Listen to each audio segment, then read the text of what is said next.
Welcome to our make leaders. Have a nice day. இன்னைக்கு நம்ம பார்க்க போகிறது ஐரோப்பியர்களின் வருகை. தேங்க்யூ. கிரேட். இன்னைக்கு ஐரோப்பியர்களின் வருகை தான் நம்ம ஸ்டார்ட் பண்ணியிருக்கோம்.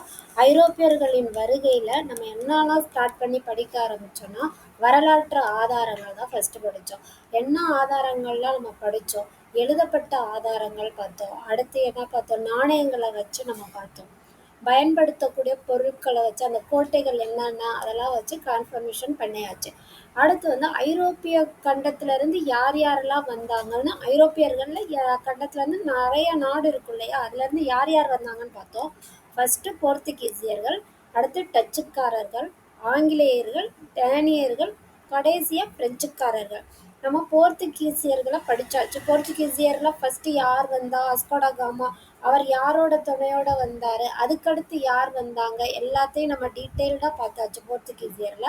அடுத்து டச்சுக்காரர்கள் நம்ம லாஸ்ட் கிளாஸ்லேயே பார்த்தாச்சு. ஆங்கிலேயர்கள் வந்து இன்னையோட கிளாஸ் வந்து யாரை பற்றினதுன்னா ஆங்கிலேயர்கள் பற்றியது. டே 4 ஆங்கிலேயர்கள் பற்றி படிக்கும் போது எனக்கு ஒரு ஆர்வம் இருந்துச்சு. எல்லாருமே பற்றி படிக்கும் போது என்ன டச்சுக்காரர்கள், போர்த்துகீசியர்கள், அதே போல் நீங்கள் ஃப்ரெஞ்சுக்காரர்கள்லாம் பார்க்கும்போது அவங்களாம் வந்து மேக்சிமம் எதுக்கு கான்சன்ட்ரேஷன் பண்ணாங்கன்னா வியாபாரத்துக்கு, வாணிகம் பண்ணுறதுக்கு, அதுக்கு தான் அவங்க வந்து மேக்சிமம் இருந்தாங்க.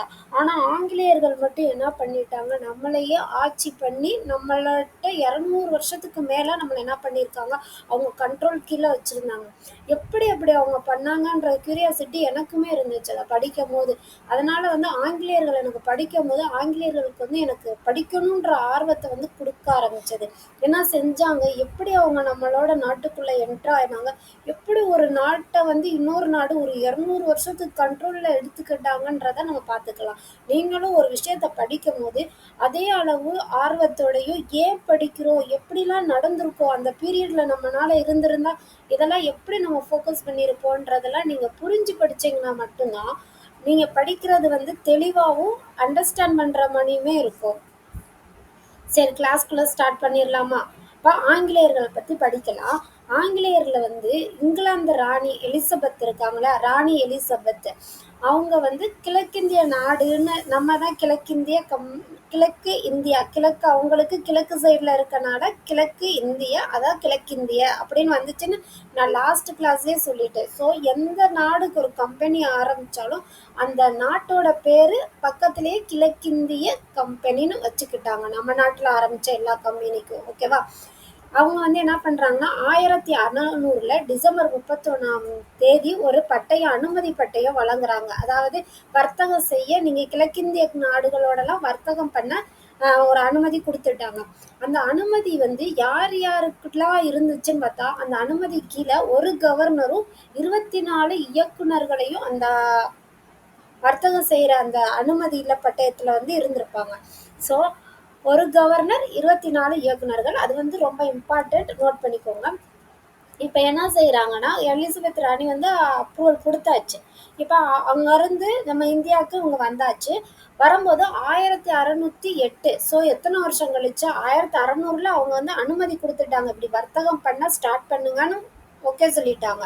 ஆனால் 1608 ஒரு மாலுமி வந்து வில்லியம் ஹாக்கின்ஸ்ன்ற மாலுமி யாரோட அவைக்கு வர்றாருன்னா ஜஹாங்கீர் அவைக்கு.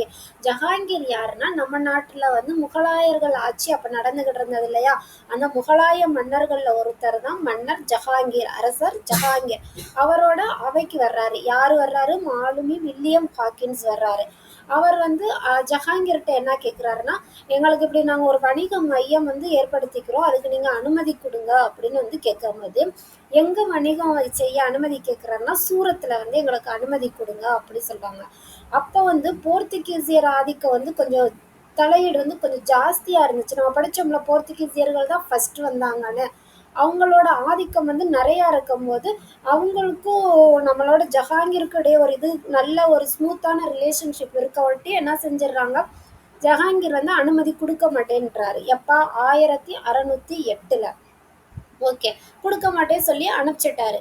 இப்போ என்ன நடக்குதுன்னா 1612 ஆங்கில தளபதி தாமஸ் பெஸ்ட்ன்ற ஒருத்தவர் என்ன செய்கிறாருன்னா போர்த்துகீசியரில் கடற்படையை வந்து தோக்கடிச்சிடுறாரு. ஃபர்ஸ்ட் அவங்க வந்து இது வந்து ஒரு போர்த்துகீசியர்கள் ஒரு டாப் லெவல்ல இருக்கும்போது இவங்க போய் ஆங்கிலேய படைத்தளபதி போய் போர்த்துகீசிய கடற்படையை வந்து என்ன பண்றாரு ஃபர்ஸ்ட் டைமா தோக்கடிக்கும் போது சுத்தி இருக்க முகலாய மன்னர்களுக்கு ஆங்கிலேயர்கள் மேல வந்து ஒரு மரியாதையும் ஒரு நல்ல ஒப்பீனியனும் அந்த ஒரு டாமினேஷன் அந்த ஒப்பீனியன் வர்றப்ப என்ன ஆகுதுன்னா ஆங்கிலேயர்கள் ஓகே ஆங்கிலேயர்கள் வந்து முகலாய மன்னர்கள்கிட்ட ஒரு ஃப்ரெண்ட்ஷிப்பா அப்படி வர ஆரம்பிக்கும் போது என்ன ஆகுறாங்கன்னா 1613 ஜஹாங்கீர் என்ன பண்ணிடுறாரு, சூரத்தில் நீங்கள் வந்து ஒரு வர்த்தக மையத்தை ஏற்படுத்திக்கோங்க அப்படின்னு சொல்லி அனுமதியை கொடுக்குறாரு. இதை ஏன் நான் வந்து உங்களுக்கு அண்டர்லைன் பண்ணி காமிச்சிருக்கேன்னா ஒரு நிமிஷம் யோசித்து பாருங்களேன். இந்த 1613 நம்ம வரலாற்றில் நடக்காம இருந்திருந்தா ஜஹாங்கீர் அனுமதி மட்டும் கொடுக்காம இருந்திருந்தாருன்னா நம்ம வரலாறு இன்னைக்கு வந்து மேபி மாறி இருக்க கூட சான்ஸ் இருக்கு இல்லையா? ஆங்கிலேயர்கள் வந்து இனி நடக்க போற அத்தனையோட பின்னாடி நடக்க போற அத்தனை ஒரு ப்ராப்ளம்ஸுக்கும் இந்த முன் உதாரணம் என்னது அவங்க வந்து அனுமதி கொடுத்தது மட்டும்தான் இல்லையா? ஆங்கிலேயர்கள் உள்ள வந்து வர்த்தக மையத்தை என்ன செய்யலாம் அனுமதி கொடுத்ததுக்கு நமக்கு இந்த மாதிரி நடக்குன்ற விஷயமே யாருக்குமே தெரியாது, அப்படிதானே? சரி ரைட், நம்ம பேக் டு த பாயிண்ட். சூரத்தில் வந்து அவங்க ஆரம்பத்தில் சூரத்திலேயே நாங்கள் தலைமையகமாக இருக்கட்டும் சொல்லி சூரத்தில் ஆரம்பிச்சுட்டாங்க, ஏதாவது வர்த்தக மையத்தை ஆரம்பிச்சுட்டாங்க. சரி ரைட்டு. அதுக்கடுத்து என்ன ஆச்சுன்னு பார்த்தோம்னா 1614 கேப்டன் நிக்கோலஸ் டவுண்டன்றவர் என்ன பண்ணுறாரு, போர்த்துகீசியரை வென்றாரு. 12 யாரு ஃபர்ஸ்ட் தாமஸ் வெஸ்ட்ன்றவர் போர்த்துகீசிய கடற்படையை தோற்கடிச்சாரு. இப்போ போர்த்துகீசியரை கேப்டன் நிக்கோலஸ் டவுண்டன் வந்து 14 போர்த்துகீசியரை வின் பண்ணிடுறாரு. இப்போ வந்து ஆங்கிலேயர் ஆதிக்கம் கொஞ்சம் கொஞ்சமாக மேலோங்க ஆரம்பிச்சிருச்சு. சரி ரைட்டு. 1615 என்ன ஆகுதுன்னா ஜஹாங்கீர் அவைக்கு இங்கிலாந்து மன்னர், அப்ப நம்ம என்ன பார்த்தோம், இங்கிலாந்து ராணி எலிசபெத் வந்து பட்டயம் கொடுத்தாங்க வர்த்தகம் பண்ண சொல்லி. இப்ப 15 ஜஹாங்கீர் அவைக்கு இங்கிலாந்து மன்னர் ஜேம்ஸ்ன்றவர் என்ன பண்றாருன்னா சர் தாமஸ் ரோவை அனுப்பி வைக்கிறாரு. சர் தாமஸ் ரோவை அனுப்பி வச்சு அங்க வந்து நிறைய வணிகம் பண்றதுக்குரிய இடங்களை வந்து என்ன பண்ணுங்க ரெடி பண்ணுங்க அப்படி சொல்லி அனுப்பி வைக்கிறாரு. யார? சர் தாமஸ் ரோவை. யார் அனுப்பி வச்சது? மன்னர் ஜேம்ஸ்ன்றவரை அனுப்பிச்சு வைக்கிறாரு. அவர் வந்து என்ன சொல்றாரு, வந்து ஜஹாங்கீர் வந்து இல்லை அதெல்லாம் வர்த்தக மையம் கொடுத்துட்டாரு சூரத்தில், ஓகே அதோட ஓகே ஃபைன் இனி பண்ண முடியாது அப்படின்னு சொல்றாரு. சரி ஓகே நானும் பண்ணலை, ஆனால் வந்து ஒரு 3 வருஷம் மட்டும் தங்குறாரு.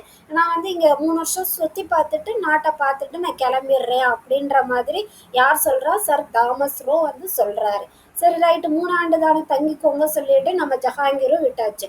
அப்போ 3 ஆண்டுகள் தங்கி அவர் நாட்டை பார்த்துட்டு ஒரு நல்ல ஃப்ரெண்ட்ஷிப்பை பாண்ட் பண்ணி கிரியேட் பண்ணி என்ன பண்ணிட்டாரு, ஜஹாங்கீரோட இதில் ரொம்ப நல்ல இதாக வந்து பாண்ட் கிரியேட் ஆன உடனே அவர் அந்த 3 ஆண்டு முடிவில் அவர் கிளம்பி அவங்க ஊருக்கு போகிறப்ப என்ன செய்கிறாருன்னா ஜஹாங்கீர் அந்த வணிகம் செய்கிற உரிமையை வந்து கொடுத்துட்டாரு. சரி ரைட்டு, நீங்கள் எங்கெங்கே கேட்குறீங்களோ அங்கே எடுத்துக்கோங்க, வணிகம் செய்கிற உரிமையை எடுத்துக்கோங்க சொல்லிடுறேன். அதோட முடிவில் வணிக மையம் எங்கெங்கே ஏற்படுத்துகிறாங்கன்னா ஆக்ராவில், அகமதாபாத்தில், புரோச் இந்த 3 இடங்கள்லையும் வணிக மையத்தை ஆங்கிலேயர்கள் என்ன செஞ்சுட்டாங்க, ஸ்ட்ராங்காக நிறுவி வச்சுட்டாங்க. ரைட்டு. இப்போ ஃபர்ஸ்ட் நம்ம என்ன பண்ணணும்னா முதல் வணிக மையத்தை எங்கே ஸ்டார்ட் பண்ணாங்கன்னா மசூலிப்பட்டினத்தில் 1611 நிறுவியாச்சு. முதல் வணிக மையம் எங்கே? மசூலிப்பட்டினம் 1611. சரி ரைட். இப்போ என்ன பண்ணுறாங்கன்னா 1639 பிரான்சிஸ்டேன்ற ஆங்கில வணிகர் இருக்கார்ல, அவர் என்ன பண்ணுறாருன்னா நம்ம மெட்ராஸை வந்து அப்போ யார் ஆட்சி பண்ணுறாங்கன்னா சந்திரகிரி மன்னரான சென்னப்ப நாயக்கர்ன்றவர் நம்ம மெட்ராஸை வந்து குத்தகைக்கு கொடுக்குறாரு. யாருக்கு கொடுக்குறாருன்னா பிரான்சிஸ்டேன்றவருக்கு குத்தகைக்கு தான் கொடுக்குறாரு. அதை அவர் குத்தகைக்கு வாங்கிட்டு என்ன பண்ணிடுறாரு, அங்கே வந்து புனித ஜார்ஜ் கோட்டைன்னு ஒரு புகழ்வாய்ந்த வணிக மையத்தை என்ன செஞ்சிடறாங்க, நிறுவிடுறாங்க.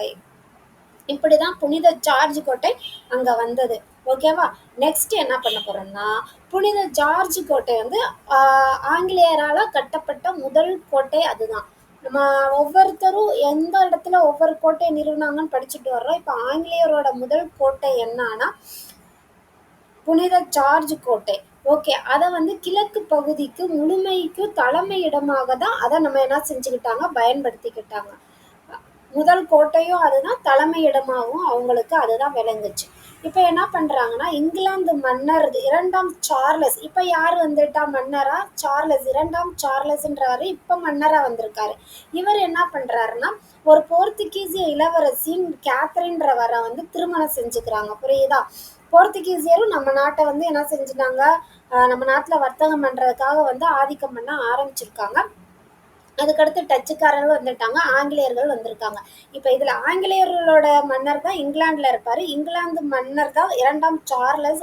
அவரும் இந்த போர்த்துகீசிய இளவரசி கேத்தரினா திருமணம் செஞ்சுட்டாங்க. சரி, ரைட்டு, செஞ்சுக்கட்டும்.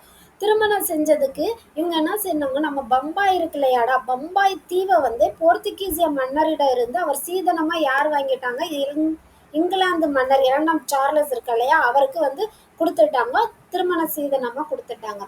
இதை வந்து இந்த கிழக்கிந்திய கம்பெனி, ஆங்கில கிழக்கிந்திய கம்பெனி இருக்கு இல்லையா, அதை 1668ஆம் ஆண்டு 10 பவுண்டு கொடுத்து குத்தகைக்கு என்ன செஞ்சுச்சு, பம்பாய் தீவை வந்து 2ஆம் சார்லஸிடமிருந்து வாங்கிட்டாங்க. இந்த 2ஆம் சார்லஸ் இருக்கார் இல்லையா, அவர்கிட்ட இருந்து இவங்க 10 பவுண்டு கொடுத்துட்டு வாங்கிட்டாங்க. இதுதான் கான்செப்ட். அவருக்கு வந்த சீதனமா வந்த அந்த பம்பாய் தீவை வந்து குத்தகைக்கு விட்டுருக்காரு, அவ்வளவுதான். யாருக்கு? ஆங்கில கிழக்கிந்திய கம்பெனிக்கு. ஓகேவா? முடிஞ்சிருச்சு. இப்ப நான் 1690, இது வந்து இம்பார்ட்டன்ட் கிடையாது, நீங்க தெரிஞ்சுக்கோங்க. இது வந்து டிஎன்பிசிலாம் வர்றவங்க படிக்கிறவங்களுக்குலாம் கேட்பாங்க. மேபி இந்த பேர் 2ஆம் சார்லஸ் எந்த தீவை எந்த இதை வந்து சீதனமா வாங்கினாங்க, இல்லைன்னா எந்த ஆண்டு வந்து ஆங்கில கிழக்கிந்திய கம்பெனி எத்தனை பவுண்டு, எந்த மேபி ஏதாவது ஒரு கொஸ்டின் வரலாம். இங்க அடுத்த 1690ஆம் ஆண்டு சுதானுதின்ற இடத்துல ஜாப் சார்னக் என்பவரால் ஒரு வர்த்தக மையம் நிறுவப்பட்டது. என்ன பண்றாரு, 690ல ஒரு வர்த்தக மையத்தை சுதானுதின்ற இடத்துல வந்து ஜாப் சார்னக்ன்றவர் என்ன செய்யறாங்க, வர்த்தக மையத்தை நிறுவுறாங்க. யாருக்கு? யாரோட இதுல? ஆங்கிலேயர்களோட இதுல. சரி, ஆங்கிலேயர்கள் தான் இப்ப பண்ணிட்டே வந்துட்டு இருக்காங்க, அதனால ஆங்கிலேயர்கள் பண்ணிட்டாங்க. சுதானுதி, அதை வந்து நோட் பண்ணி வச்சுக்கோங்க, ரொம்ப இம்பார்ட்டன்ட். யார் பேர் என்னன்னா ஜாப் சார்னாக்.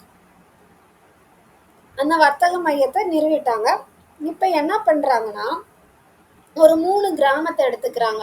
இப்ப சுதானுதின்னு படிச்சோம் இல்லையா, அந்த சுதானுதி, காளிகட்டம், கோவிந்தபூர், இந்த 3 கிராமங்களில ஜமீன்தாரி உரிமைன்றது வந்து நீங்க பின்னாடி கிளாஸ்ல டீட்டெயில்டா படிப்பீங்க.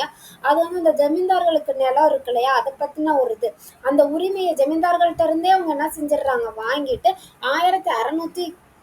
1698ல கிழக்கிந்திய கம்பெனி அந்த ஜமீன்தாரி உரிமையை வந்து வாங்கிருச்சு இந்த 3 கிராமங்கள்ல இருந்து.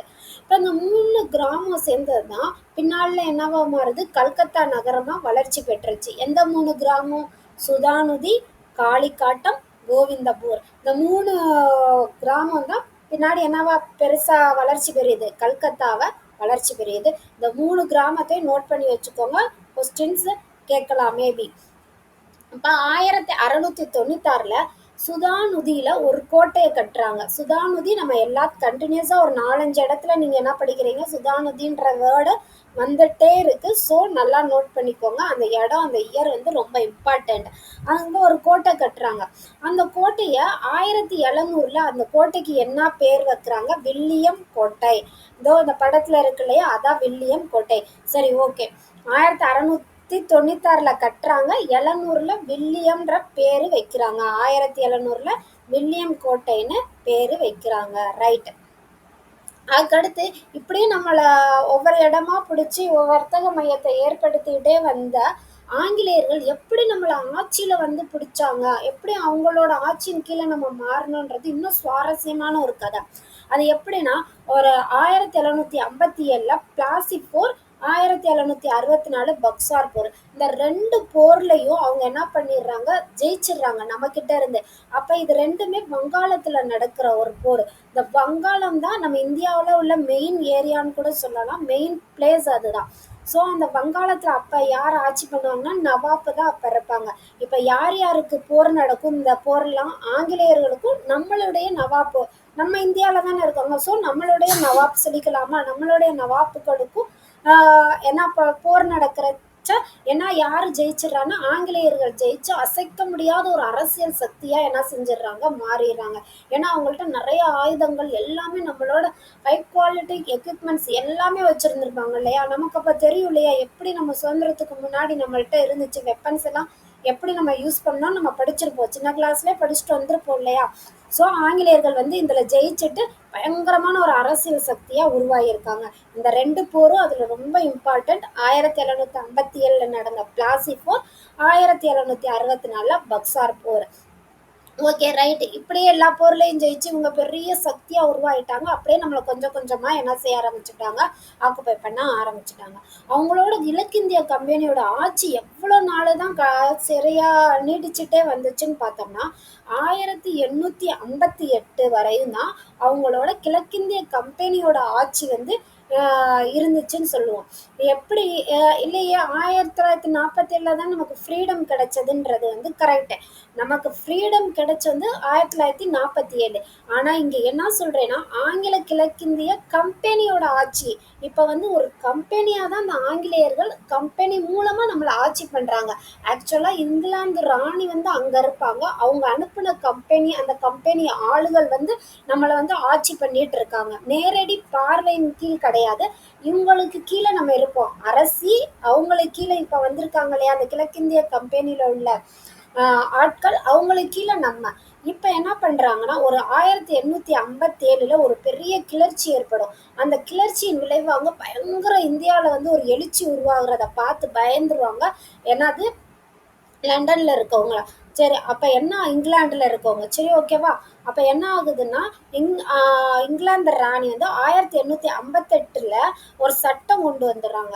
இந்திய அரசு சட்டம், அது பேர் என்னடா இந்திய அரசு சட்டத்தின் பின்னர் ஆங்கில அரசோட நேரடி கட்டுப்பாட்டின் கீழ் இந்தியா என்ன செஞ்சிருச்சு வந்தது. இந்த 2 லைனை நல்லா கவனிங்க. ஆங்கில கிழக்கிந்திய கம்பெனி ஆட்சியின் கீழ் இருந்தது 1858 வரை வந்து கிழக்கிந்திய கம்பெனி ஆட்சியோட கீழே.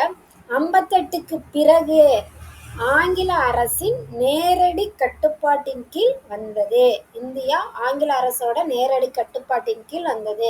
எதனாலும் அங்கிருந்து என்ன பண்ணுவாங்க, கமாண்ட் பாஸ் பண்ணுவாங்க, டைரக்டா இங்க வந்துடுற மாதிரி. ஓகேவா. கம்பெனின்ற கிழக்கிந்திய கம்பெனின்ற ஒன்றை வந்து இந்த கம்பெனினால தான் நிறைய இஷ்யூஸ் நடந்து இவ்வளோ பெரிய கிளர்ச்சி உருவாக்குறதுக்கு காரணமே இந்த கம்பெனியோட நடவடிக்கைகள் தான். வந்து எல்லா ரீசனும் உங்களுக்கு தெரிய ஆரம்பிச்சோன்னா கம்பெனியை வேணாம், கிழக்கிந்திய கம்பெனி நீ ஆட்சி பண்ண வேணாம், நேரடி கட்டுப்பாட்டின் கீழே ஆட்சி பண்ணுவோன்னு சொல்லி என்ன பண்ணிடுறாங்க, ஃபைனலைஸாக முடிச்சிடுறாங்க.